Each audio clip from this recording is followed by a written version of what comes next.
I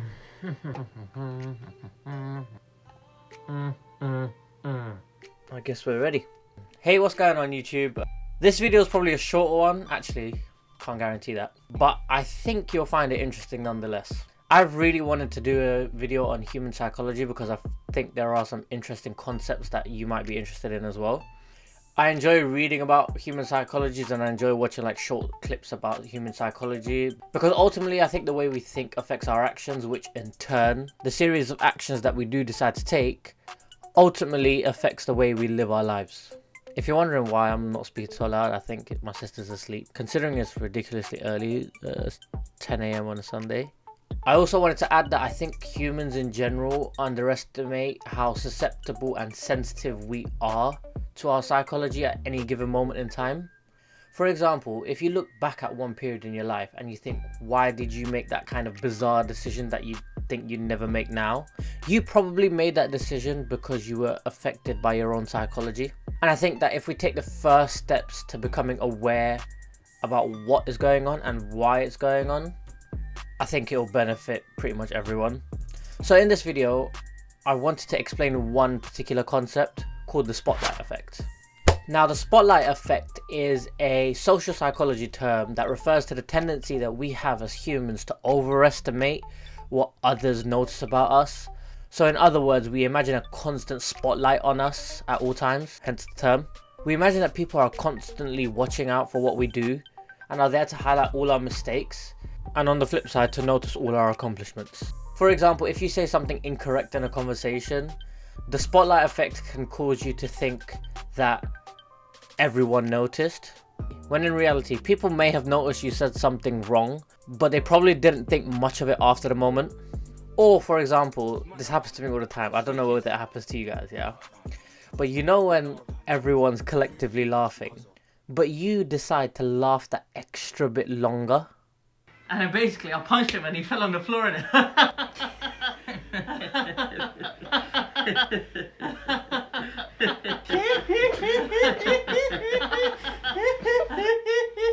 Oh, for fuck's sakes, why always me? Get that cash grab.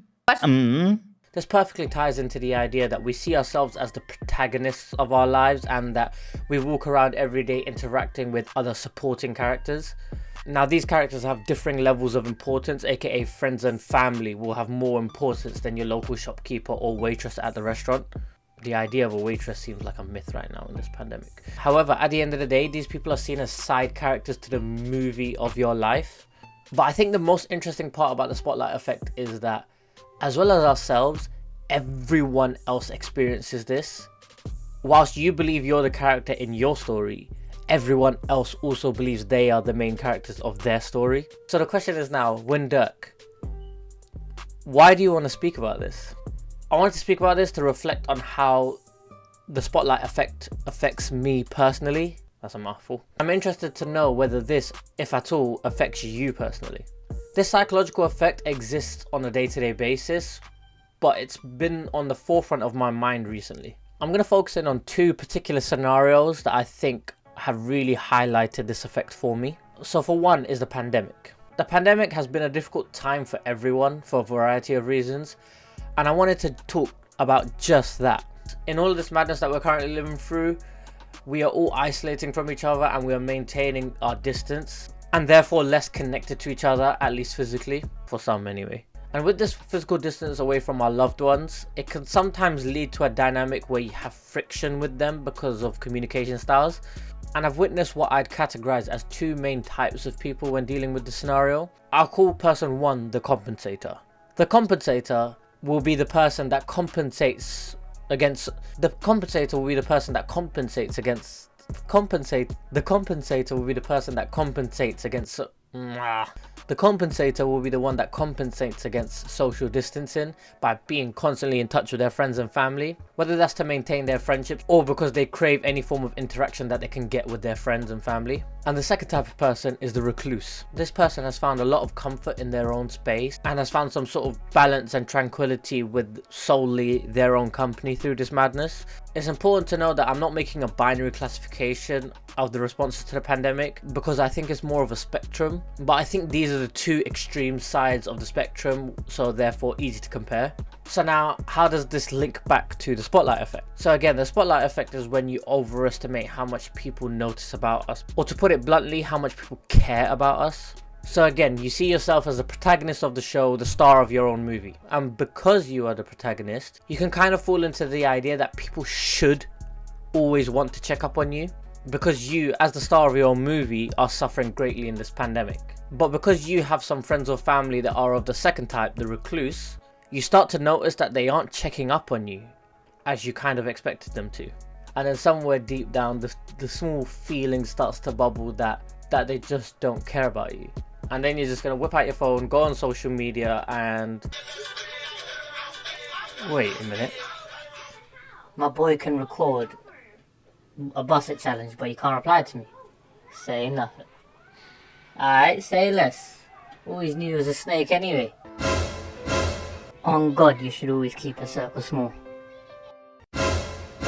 Fake friends never last, bruv. Fake friends never last.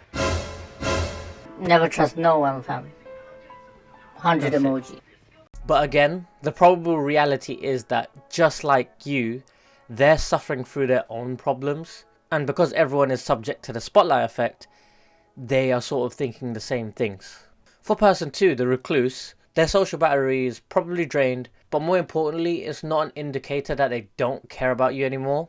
It's just that they have adjusted to this circumstance much differently to you. And since there's no correct way of reacting to this anomalous period in our lives, I think my main takeaway point in this scenario is just to realize that they are probably facing so many challenges themselves, and that I think it's impossible to match the expectation that you can sometimes set of expecting the constant support, which will then support your idea of you being the protagonist of your own movie.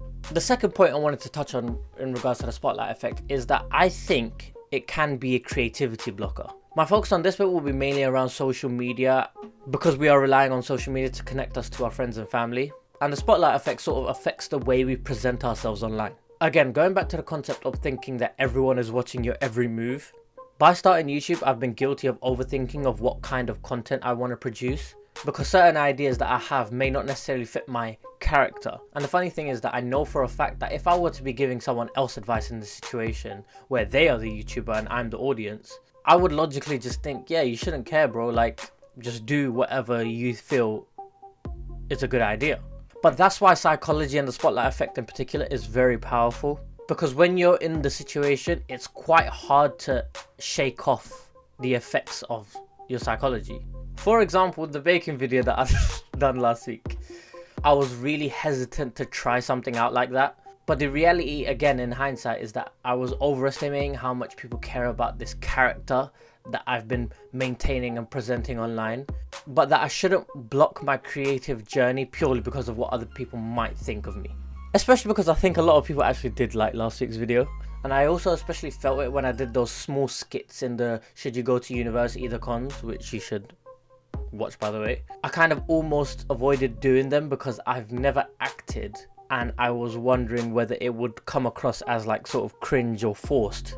And also, whenever I share the snippets of my videos on social media, 80% of me hates the fact that I have to post them often, because I've kept up this low-key and minimalistic persona online. But in reality, no one really cares if I do these things. This goes out to you or anyone that's considering trying something new, whether it be that TikTok page you've always wanted to make, or whether it be that cooking page that you've always wanted to make online, or whether it's making YouTube videos. All I can say is don't let the spotlight effect prevent you from exploring things that you otherwise might have been good at, and that more importantly, you might have been happy making. I was guilty of this completely before starting YouTube again, but now that I'm here, I'm basically going through the process of learning not to give a shit. Again, this was a different kind of video, but again, I do like to understand and talk about psychology because I feel like it does allow us to get more in touch with ourselves and understanding why we think the way that we do. But you can go back to whatever you're doing. Wait, actually, again, I've got other videos now. Watch them. Peace.